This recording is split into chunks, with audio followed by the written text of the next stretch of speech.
क्या आप भी अपने मन को अभी तक नहीं समझ पाए हैं? अपने मन को कैसे कंट्रोल करें? आखिर हम अपने मन के गुलाम क्यों बन गए हैं? और हम अपने मन को कैसे गुलाम बना सकते हैं? हम अपने मन के अनियंत्रित विचारों पर कैसे कंट्रोल करें? अपने मन पर कैसे काबू पाएं? हमारा मन क्या है और हमारा मन कैसे कार्य करता है? अपने मन को कैसे समझें जिससे हम अपने मन को अपने वश में कर सकते हैं? आज की इस बौद्ध कहानी से हम जानेंगे कि मन को वश में कैसे किया जाता है और अपने मन के अनियंत्रित विचारों को कंट्रोल करने के उपाय और समाधानों के बारे में जानेंगे। आखिर क्यों हम अपने ही मन के जाल में फंस कर रह जाते हैं और जीवन में कभी कुछ बड़ा नहीं कर पाते? सिर्फ बड़े बड़े सपने देखते हैं लेकिन उसे पूरा नहीं कर पाते। अपने मन में हम यह तो सोचते हैं कि अच्छा लाइफस्टाइल, खूब पैसा, गाड़ी, हमारे पास भी सब कुछ हो, लेकिन बहुत कम लोग ही इन सपनों को पूरे कर पाते हैं क्योंकि वो लोग अपने मन के जाल से बाहर निकल चुके होते हैं और अपने दिमाग को अपने वश में कर चुके होते हैं। अगर आप भी इस कहानी को पूरा सुनते हैं तो आप भी अपने मन को अपने कंट्रोल में कैसे करें यह सीख जाएंगे और आप भी अपने जीवन में जो कुछ पाना चाहते हैं, धन, संपदा, नेम, फेम, बिलीव कर लो, सब कुछ अचीव कर लोगे। तो चलिए शुरू करते हैं। दोस्तों, एक बार एक व्यक्ति बुद्ध के पास जाता है और उनसे पूछता है कि बुद्ध, अपने मन को काबू में करने और उसे समझने का पहला चरण क्या है और हम कहाँ से शुरुआत करें कि हमारा मन हमारे वश में आ जाए? बुद्ध मुस्कुराते हैं और उसका उत्तर देते हुए कहते हैं, अपने मन को समझने का पहला चरण है इसके द्वारा दिए गए लालचों की व्यर्थता को देख लेना। जिस इंसान ने अपने मन के द्वारा दिए गए लालचों की व्यर्थता को देख लिया, उसने इससे मुक्त होना शुरू कर दिया। और उसके बाद वह व्यक्ति बुद्ध से पूछता है कि हमारा मन जो हमें लालच देता है उसके व्यर्थता को कैसा देखा जाए? फिर बुद्ध कहते हैं, अपने अनुभव से मनुष्य जिस भी गलत कार्य को अति में करता है उससे उसे दुख मिलता है और यही दुख उसका अनुभव है और यही अनुभव उसके रूपांतरण का कारण बन सकता है। जिसने देख लिया और वास्तव में देख लिया कि नशा करना केवल दुख है, उसने नशे से मुक्त होना शुरू कर दिया। जिसने देख लिया कि ईर्ष्या केवल खुद को जलाती है और वास्तव में देख लिया, उसने ईर्ष्या से मुक्त होना शुरू कर दिया। तुम्हारा यह देख लेना ही मन लालच तो हमेशा तुम्हें तृप्ति का देता है, लेकिन लगता है तुम्हें सदैव अतृप्त है और यही अपने मन को समझने का पहला चरण है। कहानी को आगे बढ़ाने से पहले आपको यह प्रश्न समझना आवश्यक है और वो प्रश्न है कि आप अपने मन को वश में क्यों करना चाहते हैं? क्योंकि आपने यह अनुभव कर रखा है कि आपका मन आपको दुख देता है, पर क्योंकि आपको अपने मन के लालच बहुत बड़े सुहावने लगते हैं, इसीलिए आप इन लालचों के पीछे छुपे हुए दुखों को नहीं देख पाते। सिर्फ अपने दुखों को देख लेने से आपका मन आपके वश में नहीं जाएगा। उसके लिए आपको दूसरा चरण क्या है यह समझना होगा। वह व्यक्ति बुद्ध से पूछता है कि बुद्ध, यदि कोई व्यक्ति यह जानता है कि उसके मन के लालचों के कारण उसके जीवन में दुख है, तो क्या इसका अर्थ यह है कि वो व्यक्ति पहले चरण पर है? और यदि वह पहले चरण पर है तो दूसरे चरण पर कैसे जाएगा?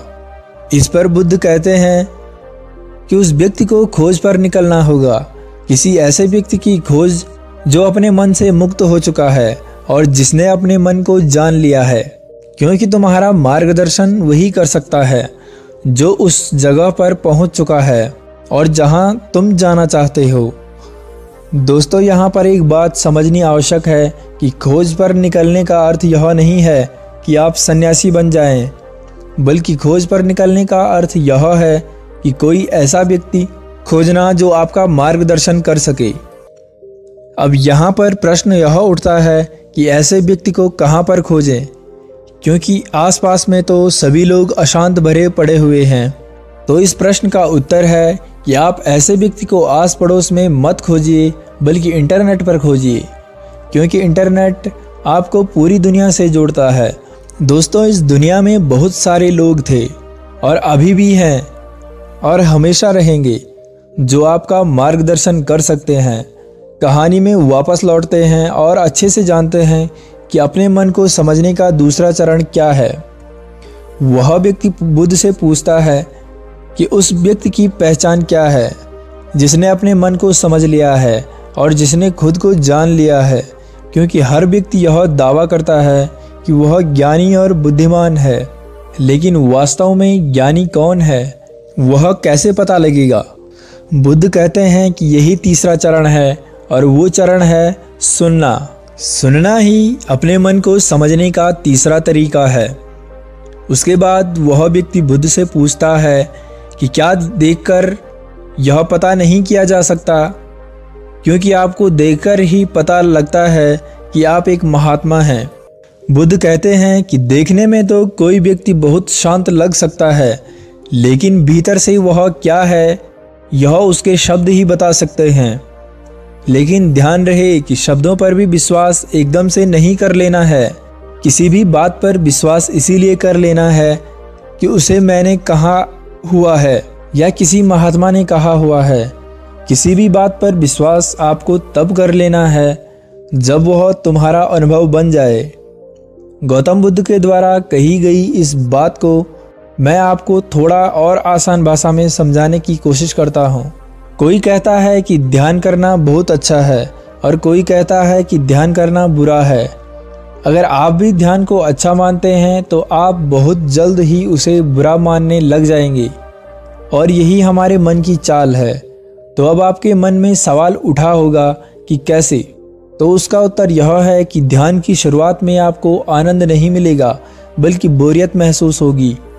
और आपका विश्वास क्या था कि ध्यान अच्छा है, लेकिन आपको अनुभव क्या हो रहा है कि ध्यान तो बोरियत भरा है। तो धीरे धीरे आपका विश्वास बदलने लगेगा। पहले आप ध्यान को अच्छा मानते थे, लेकिन अब आप ध्यान को बुरा मानने लग जाएंगे। आप एक अति से दूसरे अति पर पहुंच जाएंगे, और यही हमारे मन की चाल है। हमारा मन हमें अतियों में ही भटकाता रहता है, और अगर आप ध्यान को बुरा मानते हैं तो आप कभी भी ध्यान करेंगे ही नहीं। अपने मन को समझने के तीसरे चरण में किसी भी बात पर विश्वास तक नहीं करना है जब तक वह तुम्हारे विवेक की कसौटी पर खरी नहीं उतर जाए, और इसके लिए कर्म करना आवश्यक है, और कर्म ही अपने मन को समझने का चौथा चरण है। अगर आप धन कमाना चाहते हैं तो आपको सही दिशा में कर्म करना आवश्यक है। ठीक उसी प्रकार अगर आप खुद को जानना चाहते हैं तो आपको सही दिशा में कर्म करना आवश्यक है। वह आदमी बुद्ध से पूछता है कि सही दिशा में कर्म करते वक्त आदमी क्या गलती कर सकता है। फिर बुद्ध कहते हैं कि केवल 2 गलतियां कर सकता है। पहली गलती है शुरुआत न करना, और दूसरी गलती है पूरा रास्ता तय न करना। और इन दोनों गलतियों में हमारे मन की चाल होती है। कोई सोचता है कि मैं शुरुआत कल से करूंगा, और कोई सोचता है कि शायद मैं सफल ना हो पाऊं। इन दोनों ही गलतियों को व्यक्ति जागरूकता की कमी के कारण करता है। बिना जागरूकता के व्यक्ति का मन उसे सही दिशा में चलने की अनुमति नहीं दे सकता, और जागरूकता ही अपने मन को समझने का 5वां चरण है। इसीलिए दिन के हर एक चरण को, हर एक क्षण को जागरूकता के साथ जियो। कोई भी कार्य करो तो उसे जागरूकता के साथ करो। अगर सांसें भी लो तो उसे जागरूकता के साथ लो। बिना जागरूकता के साथ जिया गया एक भी क्षण मृत्यु के समान है, और ध्यान रहे कि जागरूकता बिना ध्यान के संभव नहीं है। वह व्यक्ति बुद्ध से पूछता है कि बुद्ध अपने जागरूकता के स्तर को कैसे बढ़ाया जा सकता है। इस पर बुद्ध कहते हैं कि ध्यान के द्वारा, और ध्यान के ही 6 चरण हैं। एक बार अपने मन को समझने के 6 चरणों को ध्यान से समझिए। और अपने मन को समझने के 6 चरणों में पहला चरण है थोड़ी जागरूकता के साथ यह देख लेना कि यह मन ही दुख के बीज बोता है। दूसरा, किसी ऐसे व्यक्ति को खोजना जो मन से मुक्ति पाने का मार्ग बता सके। तीसरा, सुनना। चौथा, सुने हुए को कार्य में लाना। पांचवा, जागरूकता जिससे आप मार्ग से भटके ना। और छठा है ध्यान। यदि सीधे शब्दों में कहा जाए तो ध्यान ही वह नाव है जिस पर बैठकर मन रूपी नदी को पार किया जा सकता है। लेकिन ध्यान तक पहुंचने के लिए शुरुआती के 5 चरण बहुत आवश्यक हैं। अपने मन को अपना सेवक कैसे बनाएं, या फिर अपने मन को अपने वश में कैसे करें। अगर आप भी अपने मन के गुलाम बन गए हैं और आप इससे बाहर निकलना चाहते हैं तो आपको इसे समझना जरूरी है। एक बार एक राज दरबार में एक कलाकार आता है और इस कलाकार की खासियत यह थी कि जब भी वह कलाकार अपनी कलाकारी दिखाता तो ऐसा कोई भी व्यक्ति नहीं होता जो इसके कलाकारी को देखकर हंसे ना। बड़े बड़े राजा महाराजा इस कलाकार की कलाकारी को देखकर हंसते हंसते लोटपोट हो जाते थे। लेकिन इस बार वह कलाकार एक गंभीर राजा के दरबार में था, इसीलिए लोगों को यह संदेह था कि कहीं वो इस बार असफल ना हो जाए। वह कलाकार अपनी कलाकारी दिखानी शुरू कर देता है और वही होता है जो हर बार से होता आ रहा था। राजा का हंसते हंसते बुरा हाल हो जाता है। वह राजा उस कलाकार को कलाकारी देखकर इतना प्रसन्न होता है कि वो उस कलाकार को मुंह मांगा इनाम देने के लिए तैयार हो जाता है। हमें यह बात हमेशा याद रखनी चाहिए कि अधिक खुशी में लिए गए फैसले अक्सर गलत साबित होते हैं। राजा उस कलाकार से कहता है कि मांगो जो भी तुम मांगना चाहते हो, मैं तुम्हारी कलाकारी से बहुत प्रसन्न हूँ। वह कलाकार कहता है कि क्षमा करें राजन, मैं जो भी मांगूंगा शायद आप वो न दे पाएं। राजा अपने आसन से खड़ा होता है और कहता है कि अब तुम मेरी प्रसन्नता को क्रोध में बदल रहे हो। क्या तुम्हें मेरे द्वारा कही गई बात पर संदेह है? अब राजा अपने अहंकार को बीच में ले आता है और जहाँ भी अहंकार बीच में आ जाता है वहाँ काम बिगड़ना निश्चित है। फिर वो कलाकार राजा से कहता है कि नहीं नहीं राजन, मुझे क्षमा करें, मेरे बोलने का मतलब यह नहीं था, बल्कि मैं तो बस ये कहना चाहता था कि आप इस बात को फिर से एक बार दोहरा दें। फिर उसके बाद राजा कहता है कि मैं तुम्हें वचन देता हूँ कि जो भी हद में रहकर मांगेगा वह तुझे जरूर मिलेगा। उसके बाद वह कलाकार कहता है कि ठीक है, आप मुझे 24 घंटों के लिए आपके राज्य का राजा बना दीजिए। उस कलाकार की बात सुन राजा मन ही मन सोचता है कि अच्छा है, मैंने इसे हद में रहकर मांगने को कहा था, वरना ये तो हमेशा के लिए राजा बनता। वैसे तो 24 घंटे कोई बड़ी बात नहीं है। और उसके बाद राजा सोच समझकर उस कलाकार से कहता है कि ठीक है, अगले 24 घंटे के लिए तुम्हें राजा घोषित करता हूँ। राजा बनने के 1 घंटे के अंदर ही वह कलाकार, जो कि अब राजा बन चुका था, वह अपने राजा को फांसी पर चढ़ा देता है और दूसरे घंटे में वह पुराने राजा के सभी भरोसेमंद लोगों को हटाकर अपने भरोसेमंद लोगों को रख लेता है। आप में से बहुत सारे लोग उस राजा को मूर्ख समझ रहे होंगे, परंतु आपको बताना चाहता हूँ कि वह राजा कोई और नहीं बल्कि आप हैं और वह कलाकार आपका मन है।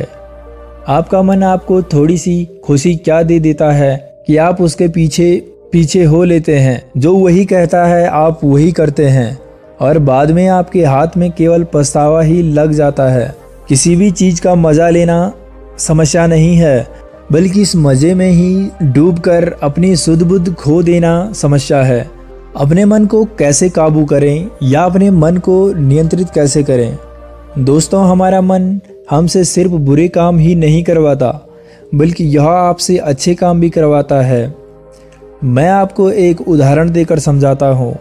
जब आप ईर्ष्या का सहारा लेते हैं तो आपका मन बुरे काम करता है, और जब आप क्रोध का सहारा लेते हैं तो आपका मन बुरे काम करता है।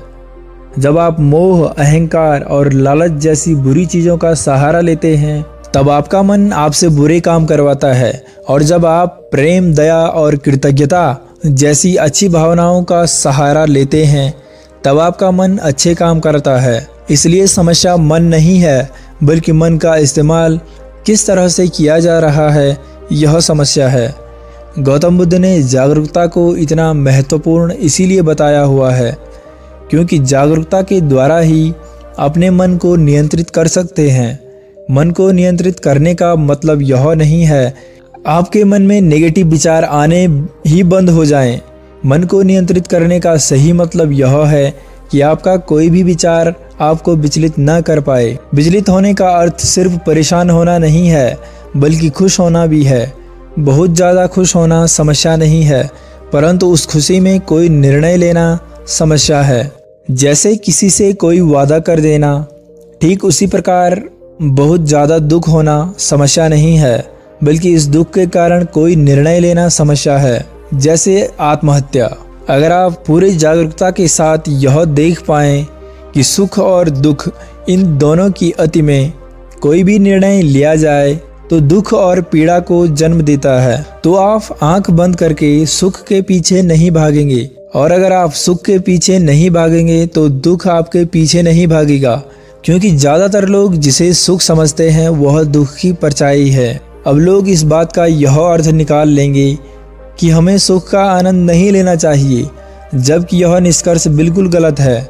अगर आप सुख और दुख इन दोनों की अति में कोई निष्कर्ष नहीं निकालते हैं तो आप वही करते हैं जहां आपको रहना चाहिए, मध्य बिंदु पर, जिसकी बात हर बार बुद्ध कहते हैं।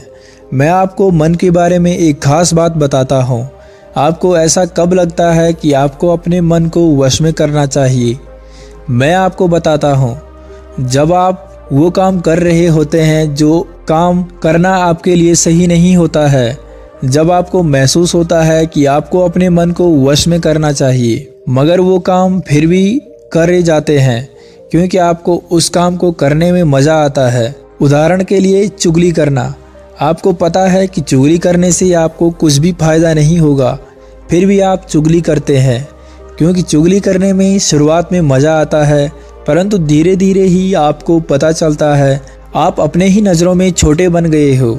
जिन कामों को करने में शुरुआती में मज़ा आता है, उदाहरण के तौर पर जंक फूड खाना और सुबह देर से उठना इत्यादि, और जिन कामों को शुरुआती में करने में मज़ा कम आता है या बोरियत महसूस होती है, वो काम आपका जीवन बदल सकता है।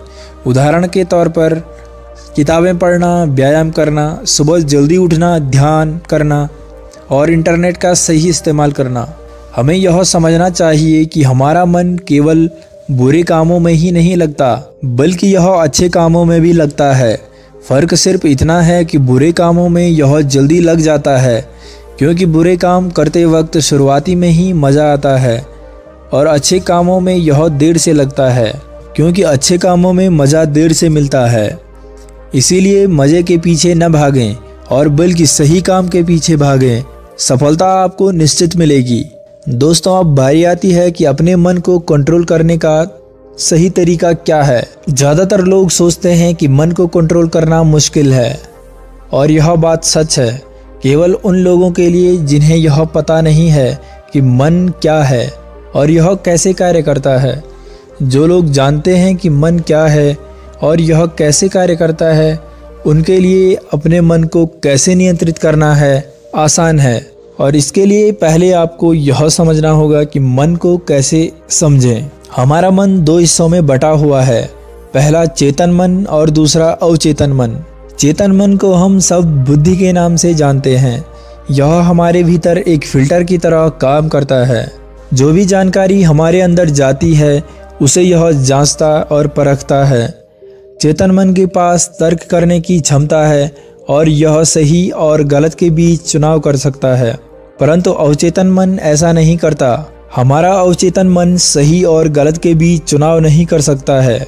जो भी जानकारी चेतन मन सही मानकर अवचेतन मन में भेज देता है वह उसका विरोध नहीं करता है, चाहे वह जानकारी गलत ही क्यों ना हो। मान लीजिए कोई व्यक्ति आपको कमज़ोर कहता है, मगर आप कमज़ोर नहीं हैं, तो आपका चेतन मन उस व्यक्ति की बातों का विरोध करेगा। मगर जब वह व्यक्ति उसी बात को आपसे बार बार कहेगा और उसी के साथ ही अन्य लोग भी उसी बात को बार बार कहेंगे, तो आपका चेतन मन इस बात को सच मान लेगा और आपके अवचेतन मन में भेज देगा। और अवचेतन मन का काम है जो बात उसके भीतर चली गई है उसे सच साबित करना। इसका सबसे बड़ा उदाहरण है, जब हम छोटे हुआ करते थे उस समय हमारे भीतर बहुत आत्मविश्वास था, परंतु जैसे जैसे हम बड़े होते गए हमारा आत्मविश्वास कम होता गया, क्योंकि हमारे स्कूल और कॉलेजेस से और समाज से बार बार नकारात्मक बात सुनने को मिली और हमारा अवचेतन मन उन्हें सच मान बैठा है। हो सकता है कि आपने इस बात पर ध्यान दिया हो कि आप गलत करना तो नहीं चाहते परंतु फिर भी गलत करते हैं। आप डरना तो नहीं चाहते लेकिन डर जाते हैं। होता क्या है, जाने अनजाने में आपके अवचेतन मन में बहुत सारी गलत जानकारी चली गई है जिसे वह सच मान बैठा है।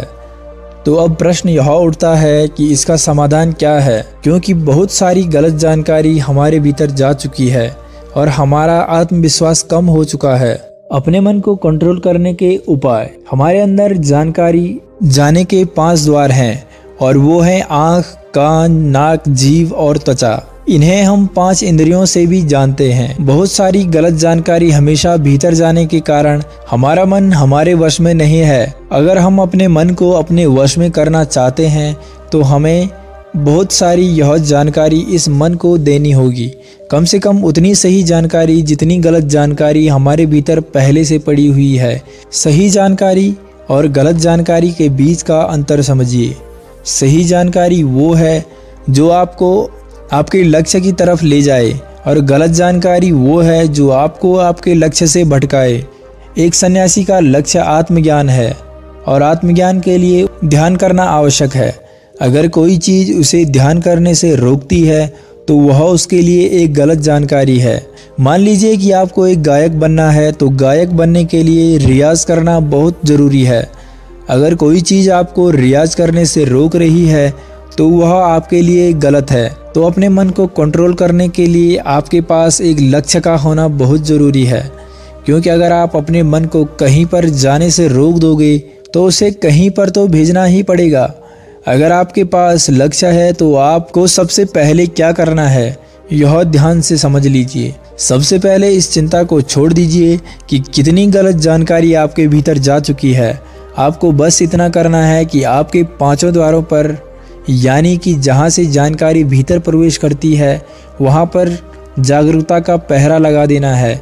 कोई भी जानकारी आपके भीतर अनजाने में प्रवेश ना करे। पहरा लगते ही आपको बैलेंस में जुट जाना है। अब आप यह सोच रहे होंगे कि बैलेंस किस चीज़ का नाम है।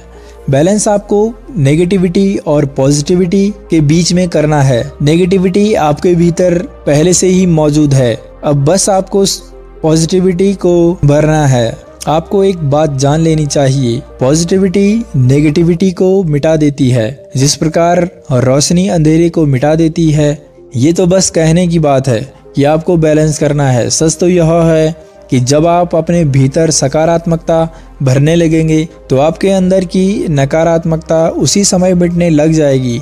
अब आप सोच रहे होंगे कि अपने अंदर पॉजिटिविटी कैसे लाएं, तो इसके बहुत सारे तरीके हैं। पहला तरीका यह है कि आप अच्छे लोगों की संगत करिए और उन्हें ऑब्जर्व करके उनसे सीख सकते हैं। और दूसरा तरीका यह है कि आप बुक्स पढ़िए जिससे आपका नॉलेज गेन होगा। इंटरनेट पर अच्छी वीडियोस देखिए। अगर आपका लक्ष्य खिलाड़ी बनना है तो आपको वही चीज़ें करनी चाहिए जो आपको खिलाड़ी बनाए।